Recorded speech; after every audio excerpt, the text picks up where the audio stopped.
Good morning students. आज हम आदर्शवाद की आलोचनाओं के बारे में पढ़े थे। आज हम आदर्शवाद की आलोचनाओं के बारे में पढ़ेंगे। आदर्शवाद के बारे में लास्ट हमने जो चीज़ पढ़ी थी वो थे हीगल के विचार और ग्रीन के विचार।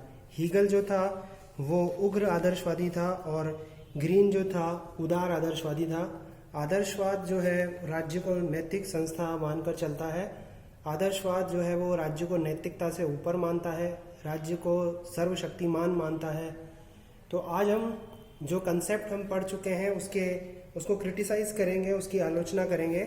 तो मैंने कुछ आलोचना के बिंदु सामने लिख रखे हैं, आप चाहें तो लिख सकते हैं। पहला बिंदु है यथार्थता से दूर है। आदर्शवाद यथार्थता से दूर है। दूसरा बिंदु है राज्य और समाज में अंतर होता है, राज्य समाज में अंतर होता है। तीसरा बिंदु है राज्य साधन है। चौथा बिंदु है राज्य का पृथक अस्तित्व नहीं हो सकता। पांचवा बिंदु है सर्वशक्तिमान राज्य का विचार अनुचित है। इसके बाद का जो बिंदु है वो है राज्य दोष मुक्त नहीं हो सकता। इसके बाद का बिंदु है स्वाधीनता का जो सिद्धांत बताया गया या स्वतंत्रता का जो सिद्धांत दिया गया वो गलत है, अंतर्राष्ट्रीय कानून और शांति के लिए घातक है और राज्य नैतिकता से उच्च नहीं हो सकता। इसके अलावा सबसे आखिर में सामान्य इच्छा का उनका जो सिद्धांत है वो अपने आप में अनुचित है। तो आज मैं आपको बताने जा रहा हूँ आदर्शवाद की आलोचनाओं के बारे में। तो जैसा कि मैंने जब ये कंसेप्ट शुरू किया था, जब ये विचार शुरू किया था, तो मैंने कहा था कि आदर्शवाद में लेखक जो है या विद्वान जो है वो कल्पनाओं के जगत में खोया रहता है, कल्पना जगत में खोया रहता है और ऐसी कल्पनाएं करता है जो मानव की समझ से परे होती हैं। तो जब कल्पना से जुड़ी हुई अवधारणा की शुरुआत की थी तभी शुरुआत में मैंने आपसे कह दिया था कि हम आखिर में आलोचनाएं करेंगे तो सारी बातें कहेंगे। तो ये वास्तविकता से दूर है, कोसों तक इसका कोई मतलब नहीं होता इस विचारधारा का। जैसे प्लेटो को हम एक आदर्शवादी मानते हैं, हीगल जो है वो युद्ध का समर्थन करता है। तो क्या युद्ध का समर्थन करना आज के विचार से क्या उचित है? क्या युद्ध से देशभक्ति का संचार होता है, राष्ट्रीयता का संचार होता है? क्या अनुशासन की भावना पैदा होती है? अगर इसका एक सकारात्मक पक्ष है तो इसका नकारात्मक पक्ष भी है कि युद्ध चाहे कोई भी जीते उससे नुकसान संपूर्ण मानव समुदाय का होता है। तो ऐसी चीजें जो है वो उचित नहीं है। प्लेटो जो था वो भी आदर्शवादी कहा जाता था। प्लेटो ने जो साम्यवाद दिया था, आपको मालूम है, पत्नियों का साम्यवाद, जिसमें वो कहता है कि एक की पत्नी सबकी पत्नी होगी, एक के बच्चे सबके बच्चे होंगे और एक स्त्री और एक अच्छा पुरुष जो है वो संसर्ग करेंगे और उससे संतान की प्राप्ति होगी और फिर उसके बाद में वे संतानें अपने माता पिता को नहीं पहचानेंगी और माता पिता अपनी संतानों को नहीं पहचानेंगे और इनको क्या कर दिया जाएगा, किसी अनाथालय में डाल दिया जाएगा। तो इस तरह की बातें जो है वो आदर्शवाद में केवल कल्पनाओं से जुड़ी हुई है, इनका वास्तविक जगत से कोई संबंध नहीं है। इसलिए मैंने कहा कि यथार्थता से बहुत दूर है। राज्य और समाज में फर्क होता है। राज्य जो है वो समुदायों का समुदाय है। हालांकि ये बात सही है कि इन सभी समुदायों में राज्य जो है वो सर्व समुदाय है, उसके पास में संप्रभुता है, लेकिन आदर्शवादी राज्य समाज में कोई फर्क नहीं करते, इसलिए इसकी आलोचना की जाती है। फिर राज्य साधन है, जबकि आदर्शवादियों ने राज्य को साध्य बताया।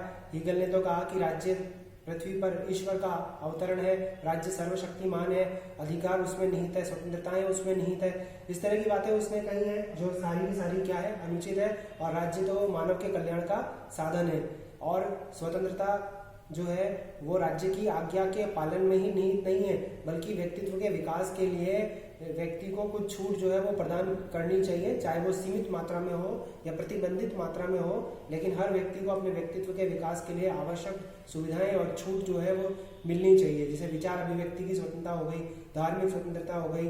तो राज्य साधन नहीं है, राज्य साधन है, साध्य नहीं है। राज्य साध्य नहीं है, राज्य साधन है। राज्य साधन है किसका? मानव के कल्याण का।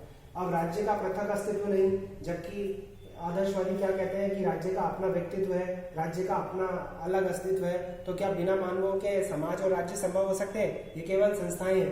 राज्य अपने आप में क्या मूर्त है? क्या मानव जो है वो तो मूर्त है जो दिखाई देता है, और राज्य को चलाने वाला कौन होता है? मानव होता है। तो जैसा मानव का व्यक्तित्व होगा, जैसे मानव के कार्य होंगे, और राज्य को चलाने वाला कौन होता है? मानव ही होता है। तो उसका व्यक्ति से अलग पृथक अस्तित्व कैसे हो सकता है? जबकि आदर्शवादी क्या कहते हैं कि राज्य का पृथक अस्तित्व होता है। इसके बाद सर्वशक्तिमान राज्य का जो विचार बताया गया वो अनुचित है। राज्य को अगर सर्वशक्तिमान बना दे, राजा को सारी शक्तियां दे दे, कार्यपालिका, व्यवस्थापिका और न्यायपालिका की शक्तियां दे दे, तो क्या वो राजा निरंकुश नहीं होगा? शक्ति पृथक्करण का सिद्धांत मॉन्टेस्क्यू ने क्यों दिया था? व्यक्ति की व्यक्तिगत स्वतंत्रता की रक्षा के लिए। बंदी प्रत्यक्षीकरण आलेख क्यों जारी किया जाता है? व्यक्तिगत स्वतंत्रता की रक्षा के लिए। क्या शक्तियों का केंद्रीकरण शोषण को बढ़ावा नहीं देता? तो ऐसी स्थिति में सर्वशक्तिमान राज्य का विचार कैसे उचित हो सकता है? कैसे हम राज्य को ईश्वर मान सकते हैं या राजा को ईश्वर का प्रतिनिधि मान सकते हैं? क्योंकि है तो वो मानव ही, ईश्वर की बात अलग है, लेकिन वो मानव है और उसका जो व्यक्तिगत स्वार्थ है वो कहीं ना कहीं उसको प्रभावित करेगा। और शक्ति, लॉर्ड एक्टन कहता है कि शक्ति भ्रष्ट करती है और पूर्ण शक्ति पूर्णतया भ्रष्ट करती है। तो कैसे सर्वशक्तिमान राज्य के विचार को आज के रूप में हम स्वीकार कर सकते हैं? आज का राज्य तो क्या है? लोक कल्याणकारी राज्य। अतीत काल का राज्य कैसा होता था? पुलिस राज्य होता था। तो सर्वशक्तिमान राज्य के विचार को हम स्वीकार नहीं कर सकते। आज के संबंध में राज्य दोष मुक्त नहीं हो सकता। राज्य को चलाने वाला व्यक्ति होता है या सरकार होती है। सरकार अगर दोष मुक्त है तो राज्य भी दोष मुक्त होगा, लेकिन राज्य कभी दोष मुक्त हो ही नहीं सकता। कोई भी संस्था या कोई भी विचार दोष मुक्त कभी भी नहीं हो सकती। उसमें कुछ ना कुछ गड़बड़ियां या कुछ ना कुछ कमियां अवश्य होती हैं। हम अगर संविधान की बात करें तो भी समय दर समय हम क्या देखते हैं कि संविधान में संशोधन होते रहते हैं, संविधान की कमियों को दूर किया जाता रहता है। स्विट्जरलैंड में तो क्या होता है कि जनता स्वयं संविधान को क्या करती है? रिवाइज करती रहती है। तो हमारे संविधान में भी बहुत सारे संवैधानिक संशोधन हुए और जो कमियां थी या जो हमको यूं कहना चाहिए कि जो अदृश्यताएं थी उसके अंदर, जो चीजें छुपी हुई थी या जो अंतर्निहित बातें थी, उनको सर्वोच्च न्यायालय ने न्यायिक निर्णयों के द्वारा लोगों के सामने रखा है। तो राज्य दोष मुक्त संस्था नहीं हो सकती, जबकि वो क्या मानता है? राज्य, हीगल क्या कहता है कि राज्य पृथ्वी पर ईश्वर का अवतरण है, इसलिए वो पूरी तरह से दोष मुक्त है। अब अतीत को उठाकर देखिए तो अतीत का राज्य क्या होता था? पुलिस राज्य होता था, केवल मानव के जीवन की और संपत्ति की रक्षा करने का काम करता था, या चोर लुटेरों के सामाजिक दोषों को दूर करता था, उनकी आपराधिक प्रवृत्तियों को दूर करता था और उनको दंड दिया करता था। और आज का राज्य क्या है? अपने आप में लोक कल्याणकारी राज्य है, लेकिन फिर भी वो दोषमुक्त नहीं है। स्वाधीनता का सिद्धांत आदर्शवादियों ने जो दिया है वो अनुचित है। कैसे? कि आदर्शवादी क्या कहते हैं कि व्यक्ति की स्वतंत्रता राज्य की आज्ञा पालन में निहित है।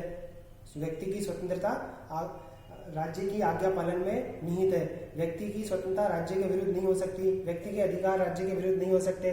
स्वतंत्रता में अधिकारों की भावनाएं हैं, इस तरह की बात हमने पढ़ी है आदर्शवाद में। लेकिन उनका जो स्वतंत्रता का सिद्धांत है वो अपने आप में अनुचित है, क्योंकि ये कहा गया कि राज्य की आज्ञा पालन में व्यक्ति की स्वतंत्रता जो है वो निहित है, जबकि स्वतंत्रता जो है वो व्यक्ति को कुछ भी करने की छूट नहीं है।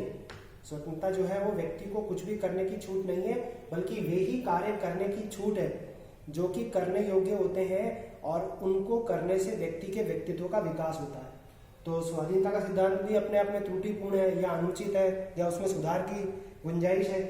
इसके बाद जो आदर्शवाद है उसकी आलोचना अंतर्राष्ट्रीय कानून और शांति के लिए घातक बताया गया उसको, क्योंकि कैटलिन जैसा विद्वान जो था वो अंतर्राष्ट्रीय कानून का परिहास करता है, उसकी मजाक उड़ाता है।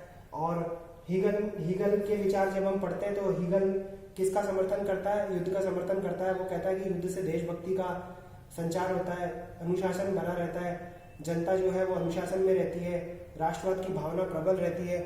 क्या राष्ट्रवाद की भावना के लिए युद्ध को करना जरूरी है?